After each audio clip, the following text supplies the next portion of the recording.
ಕಡಿಮೆ ಸಿಬಿಲ್ ಸ್ಕೋರ್ ನಿಂದ ಸಾಲ ಕ್ರೆಡಿಟ್ ಕಾರ್ಡ್ ಅಪ್ಲಿಕೇಶನ್ ರಿಜೆಕ್ಟ್ ಆಗ್ತಾ ಇದೆಯಾ? ಇನ್ ಮುಂದೆ ಆಗಲ್ಲ. SBM Z ಕ್ರೆಡಿಟ್ ಕಾರ್ಡ್ ಬಳಸಿ ಈಸಿಯಾಗಿ ಕ್ರೆಡಿಟ್ ಸ್ಕೋರ್ ಅನ್ನ 750 ಗಿಂತ ಜಾಸ್ತಿ ಮಾಡ್ಕೋಬಹುದು. ಇದೊಂದು FD ಆಧಾರಿತ ಕಾರ್ಡ್. UPI ಬಳಸಿ ಕ್ರೆಡಿಟ್ ಕಾರ್ಡ್ ಬ್ಯಾಲೆನ್ಸ್ ಅನ್ನ ಖರ್ಚು ಮಾಡಬಹುದು. FD ಗೆ RBI ಗ್ಯಾರಂಟಿಯೊಂದಿಗೆ 7% ಇಂಟ್ರೆಸ್ಟ್ ಕೂಡ ಸಿಗುತ್ತೆ. 30 ದಿನದಲ್ಲೇ ಕ್ರೆಡಿಟ್ ಸ್ಕೋರ್ ನಲ್ಲಿ ಇಂಪ್ರೂವ್ಮೆಂಟ್ ಕೂಡ ನೋಡಬಹುದು. ಡಿಸ್ಕ್ರಿಪ್ಷನ್ ಹಾಗೂ ಪಿನ್ ಕಾಮೆಂಟ್ ನಲ್ಲಿರೋ ಲಿಂಕ್ ಮೂಲಕ Z ಆಪ್ ಡೌನ್ಲೋಡ್ ಮಾಡಿ. ನಮಸ್ಕಾರ ಸ್ನೇಹಿತರೆ, ನಾನಂದ್ರೆ ಜಗತ್ತು, ನನ್ನಿಂದಲೇ ಎಲ್ಲ ಅಂತ ಅರ್ಧರಾತ್ರಿಯಲ್ಲಿ ಕೊಡೆ ಹಿಡಿದು ಕುಣಿತಾ ಇದ್ದ ಟ್ರಂಪ್ಗೆ ಭಾರತ ಶಾಕ್ ಕೊಟ್ಟಿದೆ. ಫ್ರಾನ್ಸ್ ಜೊತೆ 61,000 ಕೋಟಿ ಡೀಲ್ ಕುದುರಿಸಿ ಜಂಟಿ ಏಟು ಕೊಟ್ಟಿದೆ. 61,000 ಕೋಟಿಯ ಎಂಜಿನ್ ಡೀಲ್, ಫೈಟರ್ ಜೆಟ್ಗಳ ಚಾಲಕ ಶಕ್ತಿ ಎಂಜಿನ್ ಡೀಲ್. ಅಮೆರಿಕದ ಸಹವಾಸವೇ ಇಲ್ಲದೆ ಫೈಟರ್ ಜೆಟ್ ತಯಾರಿಸೋಕೆ ಭಾರತ ಹೆಜ್ಜೆ ಇಡ್ತಾ ಇದೆ. ಸಾಫ್ರಾನ್ ಎಂಜಿನ್ ಮೂಲಕ ಟ್ರಂಪ್ಗೆ ಡಿಫೆನ್ಸ್ ನಲ್ಲಿ ಚೆಕ್ ಮೇಟ್ ಹೇಳಿದೆ. ಹಾಗಿದ್ರೆ ಏನಿದು ಸಫ್ರಾನ್ ಒಪ್ಪಂದ? ಭಾರತ ಇದರಿಂದ ಹೇಗೆ ಸ್ವಾವಲಂಬಿ ಆಗುತ್ತೆ? ಅಮೆರಿಕದಿಂದ ಹೇಗೆ ದೂರ ಸರಿತಾ ಇದೆ? ಬನ್ನಿ ಈ ವಿಡಿಯೋದಲ್ಲಿ ಅರ್ಥ ಮಾಡ್ಕೊಳ್ತಾ ಹೋಗೋಣ ಈ ದೊಡ್ಡ ಹೆಜ್ಜೆಯನ್ನ. ಫ್ರಾನ್ಸ್ ಎಂಜಿನ್ಗೆ ಭಾರತ ಅಸ್ತು. ಸ್ನೇಹಿತರೆ, ಭಾರತ ಸ್ವದೇಶಿ ನಿರ್ಮಿತ ನೆಕ್ಸ್ಟ್ ಜನರೇಷನ್ ಯುದ್ಧ ವಿಮಾನ ತಯಾರಿಕೆಗೆ ಬೂಸ್ಟ್ ಕೊಡೋಕೆ ಮುಂದಾಗಿದೆ. ಫ್ರಾನ್ಸ್ ಜೊತೆಗೆ ಒಪ್ಪಂದ ಮಾಡಿಕೊಂಡಿದೆ. ಭಾರತ ತನ್ನದೇ ಆದ ಯುದ್ಧ ವಿಮಾನ ತಯಾರಿಸಬೇಕು ಅಂದ್ರೆ ಅದಕ್ಕೆ ಅತಿ ಮುಖ್ಯವಾಗಿ ಬೇಕಾಗಿರೋದು ಎಂಜಿನ್.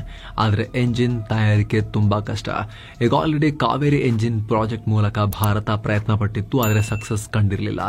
ಈಗಲೂ ಪ್ರಯತ್ನ ಸಾಗಿದೆ, ಆದರೆ ಇಂಜಿನ್ ಪ್ರಯತ್ನ ಆಗಿ ಸಕ್ಸಸ್ ಸಿಗೋ ತನಕ ಕಾಯ್ತಾ ಕೂರಕ್ಕಾಗಲ್ಲ. ಇಂಜಿನ್ ಅರ್ಜೆಂಟ್ ಆಗಬೇಕಲ್ಲ, ವಾಯುಪಡೆಗೆ ಫೈಟರ್ ಜೆಟ್ಗಳು ಬೇಕಲ್ಲ. ತೇಜಸ್ನವರು ಬಾಡಿ ಕಟ್ಕೊಂಡು ಇಂಜಿನಿಗೆ ಕಾಯ್ತಾ ಕೂತ್ಕೊಂಡಿದ್ದಾರೆ. ಇವರು HALನವರು. ಅಷ್ಟು ಮಾತ್ರ ಅಲ್ಲ, ತನ್ನ ನೆಕ್ಸ್ಟ್ ಜನರೇಷನ್ ಫೈಟರ್ ಜೆಟ್ ಆಮ್ಕಾಗೂ ಕೂಡ ಭಾರತಕ್ಕೆ ಇಂಜಿನ್ ಬೇಕು. ಹೀಗಾಗಿ ಭಾರತ ಬೇರೆ ಬೇರೆ ರಾಷ್ಟ್ರಗಳ ಹತ್ರ ಯಾರು ಇಂಜಿನ್ ಕೊಡ್ತಾರೆ ಅಂತ ನೋಡ್ತಾ ಇದ್ರು. ಅದರಲ್ಲೂ ಜಂಟಿಯಾಗಿ ನಿರ್ಮಿಸೋಕೆ ಇಂಟ್ರೆಸ್ಟ್ ತೋರಿಸ್ತಾ ಇದ್ರು. ಪೂರ ನಿಮ್ಮ ಹತ್ರ ತಗೊಳ್ಳೋದು ಬೇಡ, ನಾವು ಉದ್ಧಾರ ಆಗಬೇಕಲ್ಲ ಸ್ವಾಮಿ, ಬನ್ನಿ ನಿಮಗೆ ಬಿಸ್ನೆಸ್ ಕೊಡ್ತೀವಿ, ಬಟ್ ನಮ್ಮಲ್ಲಿ ಬಂದು ಮ್ಯಾನುಫ್ಯಾಕ್ಚರ್ ಮಾಡಿ, ನಮಗೆ ಒಂಚೂರು ಹೇಳ್ಕೊಡಿ ಇಂಜಿನ್ ಮಾಡೋದು ಅಂತ. ಈ ನಿಟ್ಟಿನಲ್ಲಿ ಈಗ ದೊಡ್ಡ ಬೆಳವಣಿಗೆಯಾಗಿದೆ. ಜೆಟ್ ಎಂಜಿನ್ ತಯಾರಿಕೆಗಾಗಿ ಭಾರತ ಫ್ರಾನ್ಸ್ನೊಂದಿಗೆ ಅಗ್ರಿಮೆಂಟ್ ಮಾಡಿಕೊಂಡಿದೆ. ಫ್ರಾನ್ಸ್ನ ಸಫ್ರಾನ್, ಬ್ರಿಟನ್ನ ರೋಲ್ಸ್ ರಾಯ್ಸ್ ಸೇರಿದ ಹಾಗೆ ಹಲವು ಪ್ರಪೋಸಲ್ಗಳು ಭಾರತದ ಮುಂದಿದ್ವು. ಆದರೆ ಉನ್ನತಾಧಿಕಾರಿಗಳು ಮತ್ತು ಹೈ ಲೆವೆಲ್ ಟೆಕ್ನಿಕಲ್ ಕಮಿಟಿ ಎಂಜಿನ್ನ ವಿವಿಧ ಅಂಶಗಳನ್ನು ಪರಿಶೀಲಿಸಿ ಫ್ರೆಂಚ್ ಆಫರ್ನ ಫೈನಲೈಸ್ ಮಾಡಿದ್ದಾರೆ. ಭಾರತ 120 ಕಿಲೋ ನ್ಯೂಟನ್ ಥ್ರಸ್ಟ್ ಉತ್ಪಾದಿಸೋ ಸಫ್ರಾನ್ ಎಂಜಿನ್ಗೆ ಜೈ ಹೇಳಿದೆ. ಅಂದ್ರೆ ರಫೇಲ್ಗಿಂತ ಸ್ಟ್ರಾಂಗ್ ಎಂಜಿನ್ಗೆ ಕೈ ಹಾಕಿದೆ. ಬರೋಬ್ಬರಿ 61,000 ಕೋಟಿ ರೂಪಾಯಿ ವೆಚ್ಚದಲ್ಲಿ ಈ ಡೀಲ್ ಆಗಿದೆ. ನಿಜ, ರಫೇಲ್ನಲ್ಲೂ ಇದೇ ಸಾಫ್ರಾನ್ ಕಂಪನಿಯ ಇಂಜಿನೇ ಇರೋದು. ಆದ್ರೆ ಸಾಫ್ರಾನ್ ಕಂಪನಿಯ ಭಾರತ ಮಾಡ್ಕೊಳ್ತಿರೋ ಡೀಲ್ ಇದೆಯಲ್ಲ 60,000 ಕೋಟಿ ರೂಪಾಯಿಗೂ ಅಧಿಕ, ಅದು ಅವ್ರದ್ದು ನೆಕ್ಸ್ಟ್ ಜನರೇಷನ್ ಇಂಜಿನ್ದು.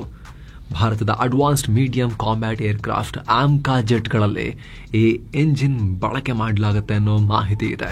ಆಟ ಆಡ್ತಾ ಇದ್ದ ಅಮೆರಿಕ ಈಗ ಆಲ್ರೆಡಿ ಹೇಳಿದ ಹಾಗೆ ಫೈಟರ್ ಜೆಟ್ ಎಂಜಿನ್ ತಯಾರಿಸೋದು ಬಹಳ ಕಷ್ಟ. ಬೇಕಂದ್ರೆ ಹೊಸದಾಗಿ ಪರಮಾಣು ಸ್ಫೋಟವನ್ನ ಮಾಡಬಹುದು, ಬಾಹ್ಯಾಕಾಶ ನೌಕೆಯನ್ನು ತಯಾರಿಸ್ಬಿಡ್ಬೋದು.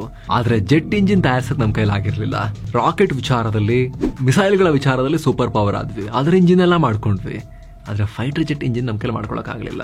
ಎಂಜಿನ್ ಒಳಗಡೆ 1600ರಿಂದ 1800 ಡಿಗ್ರಿ ಸೆಲ್ಸಿಯಸ್ ತಾಪಮಾನ ಇರುತ್ತೆ. ಅದನ್ನ ತಾಳುವಂತ ಮೆಟಲ್ ನ ಡಿಸೈನ್ ಮಾಡಬೇಕು. ಬ್ಲೇಡ್ಗಳು 10ರಿಂದ 15,000 RPM ನಲ್ಲಿ ತಿರುಗ್ತವೆ.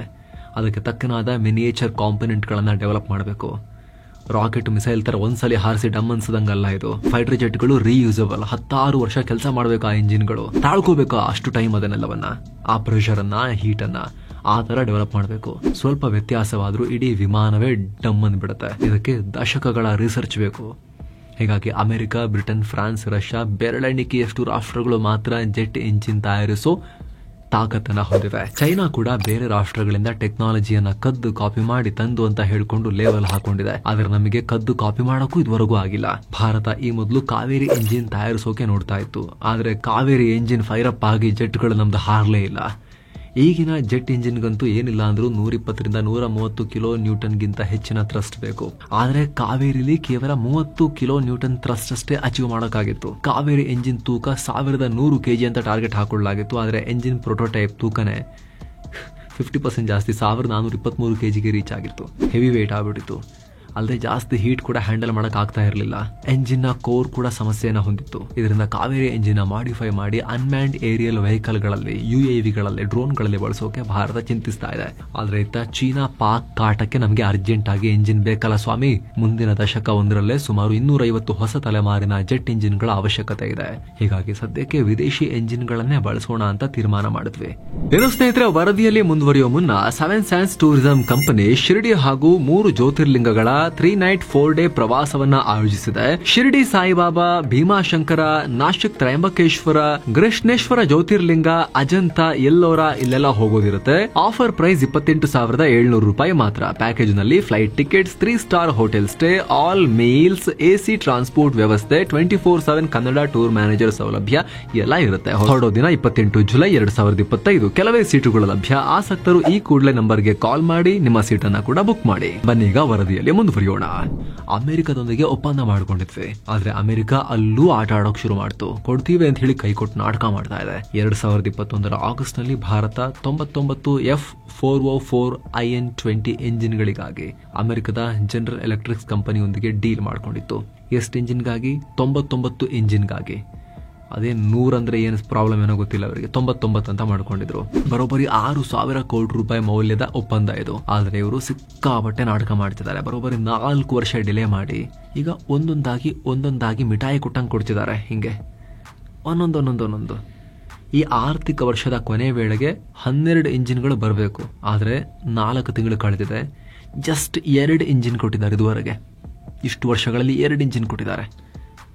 ಒಂದು ಇನ್ನೊಂದು ಅಂತ. ಇವರು 12 ಇಂಜಿನ್ ಆದ್ರೂ ಕೊಡೋದು ಯಾವಾಗ? 99 ಬಿಡಿ. ಪ್ರಾಜೆಕ್ಟ್ ನ ಕಂಪ್ಲೀಟ್ ಮಾಡೋದು ಯಾವಾಗ? ಇವ್ರನ್ನ ನಂಬ್ಕೊಂಡು ನಾವು ನಮ್ಮ ವಾಯುಪಡೆಗೆ 100 LCA ಮಾರ್ಕ್ 1A ಜೆಟ್ಗಳಿಗೆ ಆರ್ಡರ್ ಕೊಟ್ಕೊಂಡು ಖರೀದಿಗೆ ರೆಡಿ ಆಗಿದ್ವಿ. ಆದ್ರೆ HAL ಎಲ್ಲಿಂದ ಕೊಡುತ್ತೆ? ಅವ್ರು ಬಾಡಿ ಕಟ್ಟಿ ಎಲ್ಲ ರೆಡಿ ಮಾಡ್ಕೊಂಡು ಕೂತಿರ್ತಾರೆ.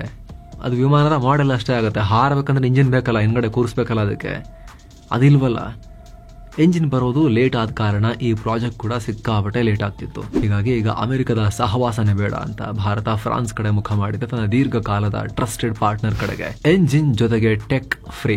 ಸ್ನೇಹಿತರೆ, ಅಮೆರಿಕದೊಂದಿಗೆ ಡೀಲ್ ಆದಾಗ 80% ಟೆಕ್ನಾಲಜಿ ಕೂಡ ಹಸ್ತಾಂತರಿಸಬೇಕು ಅಂತ ಮಾತಾಗಿತ್ತು. ಆದ್ರೆ ಅಮೆರಿಕ ಎಂಜಿನ್ನೇ ಕೊಡ್ತಿಲ್ಲ. ಟೆಕ್ನಾಲಜಿ ಯಾವಾಗ ಕೊಡ್ತಾರೆ? ಅಂತದ್ರಲ್ಲಿ ಫ್ರಾನ್ಸ್ ಈಗ ಸಫ್ರಾನ್ ನ ಫುಲ್ ಟೆಕ್ನಾಲಜಿ ಟ್ರಾನ್ಸ್ಫರ್ ಮಾಡ್ತೀವಿ ಅಂತ ಹೇಳಿದೆ. ಡಿಸೈನ್, ಮೆಟೀರಿಯಲ್ಸ್, ಮ್ಯಾನುಫ್ಯಾಕ್ಚರಿಂಗ್ ಟೆಕ್ನಿಕ್ ಎಲ್ಲವನ್ನ ಹೇಳ್ಕೊಡ್ತೀವಿ ಅಂತ ಹೇಳಿದೆ. ಅಲ್ಲದೆ ಸ್ನೇಹಿತರೆ, ನಮ್ಮ ರಫೇಲ್ಗೆ ಎಂಜಿನ್ ಮಾಡಿಕೊಡೋದು ಕೂಡ ಇದೇ ಕಂಪನಿ. ಸಾಫ್ರಾನ್ ತಯಾರಿಸಿದ M88 ಎಂಜಿನ್ಗಳನ್ನೇ ದಸೋರ್ ರಫೇಲ್ ನಲ್ಲೂ ಕೂಡ ಬಳಸಲಾಗುತ್ತೆ. ಹೈದರಾಬಾದ್ ನಲ್ಲಿ M88 ಎಂಜಿನ್ಗೆ maintenance, repair and overhaul MRO facility ಕೂಡ ನಿರ್ಮಿಸ್ತೀವಿ ಅಂತ ಹೇಳಿದೆ. ಮುಂದಿನ ವರ್ಷದ ಅಂತ್ಯದ ಒಳಗೆ ಈ ಫೆಸಿಲಿಟಿ ಕೂಡ ಶುರುವಾಗುತ್ತೆ ಅನ್ನೋ ಮಾಹಿತಿ ಇದೆ. ಇದುವರೆಗೂ ರಫೇಲ್ ಭಾರತದಲ್ಲಿ ಪ್ರೂವನ್ ಯುದ್ಧ ವಿಮಾನಗಳು ಅಂತ ಕರೆಸ್ಕೊಂಡಿವೆ. ಜಗತ್ತಿನಾದ್ಯಂತ ಕಾಂಬ್ಯಾಟ್ ನಲ್ಲಿ ಪ್ರೂವನ್ ಫೈಟರ್ ಜೆಟ್ಗಳು. ಹೀಗಾಗಿ ಅಂತಹ ಕಂಪನಿಗಳಿಗೆ ಎಂಜಿನ್ ತಯಾರಿಸೋ ಕಂಪನಿ ನೇರ ಭಾರತೀಯರೊಂದಿಗೆ ಕೈ ಜೋಡಿಸಿ ಭಾರತದಲ್ಲೇ ಫೈಟರ್ ಜೆಟ್ ಇಂಜಿನ್ ಅನ್ನ ಮಾಡಿಕೊಡೋದಲ್ಲದೆ ಟೆಕ್ನಾಲಜಿಯನ್ನ ಕೂಡ ಹೇಳ್ಕೊಡ್ತೀವಿ ಅಂತ ಹೊರಟಿರೋದು ದೊಡ್ಡ ಬಲವನ್ನ ಕೊಡುತ್ತೆ ಭಾರತಕ್ಕೆ. ಸ್ನೇಹಿತರೆ, ರಷ್ಯಾ ಬಿಟ್ರೆ ಭಾರತಕ್ಕೆ ಅತಿ ಹೆಚ್ಚು ಶಸ್ತ್ರಾಸ್ತ್ರಗಳನ್ನ ಕೊಡೋ ರಾಷ್ಟ್ರ France. Russia, France, Israel top countries ನಮಗೆ. ಅಮೆರಿಕ ಇತ್ತೀಚೆಗೆ ಶುರು ಮಾಡಿದ್ರು ಕೂಡ ಬಹಳ ನಾಟಕ ಆಡ್ತಾರೆ ಅಮೆರಿಕನ್ಸ್ ನಮ್ಮ ಹತ್ರ. ಭಾರತಕ್ಕೆ ಆಟ ಆಡಿಸ್ಬಿಡ್ತಾರೆ. ಅದೇ ಫ್ರಾನ್ಸ್ನ ದಸೋನ ರಫೇಲ್ ಜೆಟ್ಗಳನ್ನ ಕೂಡ ನಾವು ಖರೀದಿ ಮಾಡಿದ್ದೇವೆ. ಈಗ ಅದೇ ರಫೇಲ್ಗೆ ಇಂಜಿನ್ ಮಾಡಿಕೊಡೋ ಸಫ್ರಾನ್ ಕಂಪನಿಯ ಇನ್ನೂ ಅಡ್ವಾನ್ಸ್ ನೆಕ್ಸ್ಟ್ ಜನರೇಷನ್ ಇಂಜಿನ್ ಅನ್ನ ಭಾರತದಲ್ಲಿ ತಯಾರಿಸೋಕೆ ಟೆಕ್ನಾಲಜಿ ಟ್ರಾನ್ಸ್ಫರ್ ಮಾಡ್ಕೊಳ್ಳೋಕ್ಕೂ ಕೂಡ ಅವರು ಒಪ್ಪಿದ್ದಾರೆ ಅನ್ನೋ ಕಾರಣಕ್ಕೋಸ್ಕರ 60,000 ಕೋಟಿ ರೂಪಾಯಿಗೂ ಅಧಿಕ ಮತ್ತೊಂದು ದೊಡ್ಡ ಡೀಲ್ಗೆ ಭಾರತ ರೆಡಿ ಆಗಿದೆ ಅನ್ನೋ ಮಾಹಿತಿ ಬರ್ತಾ ಇದೆ. ಇದು ಸಾಧ್ಯ ಆದರೆ ಭಾರತ ಮತ್ತು ಫ್ರಾನ್ಸ್ನ ಡಿಫೆನ್ಸ್ ಪಾರ್ಟ್ನರ್ಶಿಪ್ ಇನ್ನೂ ಡೀಪ್ ಆಗುತ್ತೆ, ಇನ್ನೂ ಕ್ಲೋಸ್ ಫ್ರೆಂಡ್ಸ್ ಆಗ್ತಾರೆ. ರಷ್ಯಾ ಅಂತ ಹೇಳಿದ್ರೆ ಅಮೆರಿಕ ಉರಿದು ಬೀಳ್ಬೋದು. ಆದರೆ ಫ್ರಾನ್ಸ್ ಅಮೆರಿಕಗೂ ಮಿತ್ರ. ನ್ಯಾಟೋದಲ್ಲಿ ಅಮೆರಿಕ ಬಿಟ್ಟರೆ ಸೆಕೆಂಡ್ ಮೋಸ್ಟ್ ಇಂಪಾರ್ಟೆಂಟ್ ಕಂಟ್ರಿ ತರ. ಜರ್ಮನಿ ಎಲ್ಲ ಇದೆ, ಆದರೆ ಡಿಫೆನ್ಸ್ ಅಂತ ಬಂದಾಗ ಫ್ರಾನ್ಸ್ನ ಲೆವೆಲ್ಲೇ ಬೇರೆ ಇದೆ. ಜಾಗತಿಕವಾಗಿ ಜಗತ್ತಿನ ಡಿಫೆನ್ಸ್ ಇಂಡಸ್ಟ್ರಿಗಳಲ್ಲೇ ಕಂಪ್ಲೀಟ್ಲಿ ಸ್ವಾವಲಂಬನೆ ಹೊಂದಿರೋದು ಫ್ರಾನ್ಸ್. ಚೈನಾ ಕದ್ದು ಬಿಟ್ಟು ಮಾಡುತ್ತೆ, ಅಲ್ಲಿ ಇಲ್ಲಿ ತಂದ್ಕೊಂಡು ಮಾಡುತ್ತೆ, ಕ್ವಾಲಿಟಿ ಗ್ಯಾರಂಟಿ ಇಲ್ಲ. ಅಮೆರಿಕ ಜಗತ್ತಿನಾದ್ಯಂತ ಬೇರೆ ಬೇರೆ ಕಡೆಯಿಂದ ಪಾರ್ಟ್ಸ್ ನ ತರಿಸ್ಕೊಂಡು ಮಾಡುತ್ತೆ. ಎಲ್ಲಾ ರಾಷ್ಟ್ರಗಳು ಹಾಗೆ ಮಾಡೋದು.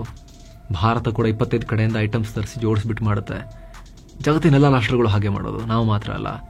ಆದರೆ ಫ್ರಾನ್ಸ್ ಪ್ರತಿಯೊಂದೂ ಇಂಟಿಗ್ರೇಟ್ ಮಾಡ್ಕೊಂಡ್ಬಿಟ್ಟಿದೆ. ಎಲ್ಲದೂ ಅಲ್ಲೇ ಆಗಬೇಕು ಅವರಿಗೆ. ಡಿಫೆನ್ಸ್ ಅಂತ ಬಂದಾಗ ಯಾರನ್ನೂ ನಂಬಕ್ಕೆ ಹೋಗಲ್ಲ ಅವರು. ಎಲ್ಲವನ್ನ ಕೂಡ ಅದರ ಎಲ್ಲ ಕಾಂಪೊನೆಂಟ್ಸ್ನ ಕೂಡ ನಾವೇ ರೆಡಿ ಮಾಡ್ಕೋಬೇಕು. ಫ್ರಾನ್ಸ್ ಒಳಗಡೆನೇ ಎಲ್ಲದೂ ಆಗಬೇಕು ಅನ್ನೋ ಮೈಂಡ್ ಸೆಟ್ ಅನ್ನ ಹೊಂದಿದ್ದಾರೆ. ಆದರೂ ಕೂಡ ವರ್ಲ್ಡ್ ಕ್ಲಾಸ್ ಮಿಲಿಟರಿ ಇಕ್ವಿಪ್ಮೆಂಟ್ ಮಾಡ್ಕೊಳ್ತಾರೆ ಅವರು, ಯಾರ ಮೇಲೂ ಡಿಪೆಂಡ್ ಆಗದೆ. ಅಂಥ ರಾಷ್ಟ್ರದೊಂದಿಗೆ ಫ್ರೆಂಡ್ಶಿಪ್ ಡೀಪ್ ಆಗ್ತಿರೋದು ನಮಗೆ ತುಂಬ ಇಂಪಾರ್ಟೆಂಟ್. ಅಮೇರಿಕನು ಜಾಸ್ತಿ ತಕರಾರೆಲ್ಲ ಮಾಡೋಕ್ಕಾಗೋದಿಲ್ಲ. ಅಮೇರಿಕನ್ ಹೇಳೋಕ್ಕಾಗಲ್ಲ, ಎಸ್ಪೆಷಲಿ ಟ್ರಂಪ್ ಅಮೇರಿಕಾಗೆ ಏನೂ ಹೇಳೋಕ್ಕಾಗೋದಿಲ್ಲ. ಅವ್ರಿಗೆ ಫ್ರೆಂಡ್ಸು ಎನಿಮಿಗಳು ವ್ಯತ್ಯಾಸನೇ ಗೊತ್ತಿಲ್ಲ. ಆದರೆ ರಷ್ಯಾ ಜೊತೆ ತಗೊಂಡಾಗ ಅಮೇರಿಕ ಕೊಡಬಹುದಾದ ರಿಯಾಕ್ಷನ್ಗೂ, ಅಮೇರಿಕ ಮತ್ತು ನ್ಯಾಟೋ ಫ್ರಾನ್ಸ್ ಹತ್ರ ತಗೊಂಡಾಗ ಕೊಡಬಹುದಾದ ರಿಯಾಕ್ಷನ್ಗೂ ಬಹಳ ವ್ಯತ್ಯಾಸ ಅಂತೂ ಇದ್ದೇ ಇರುತ್ತೆ. ಹಾಗಾಗಿ ಇದು ಸ್ಟ್ರಾಟಜಿಕಲಿ ಕೂಡ ಭಾರತಕ್ಕೆ ಅಡ್ವಾಂಟೇಜ್. ಇದಕ್ಕೆ ಸಂಬಂಧಪಟ್ಟಂತೆ ನಿಮಗೆ ಏನನ್ಸುತ್ತೆ ಕಾಮೆಂಟ್ ಮಾಡಿ ತಿಳಿಸಿ. ಮತ್ತೆ ಭೇಟಿ ಆಗ್ತಿರೋಣ. ನಮಸ್ತೆ.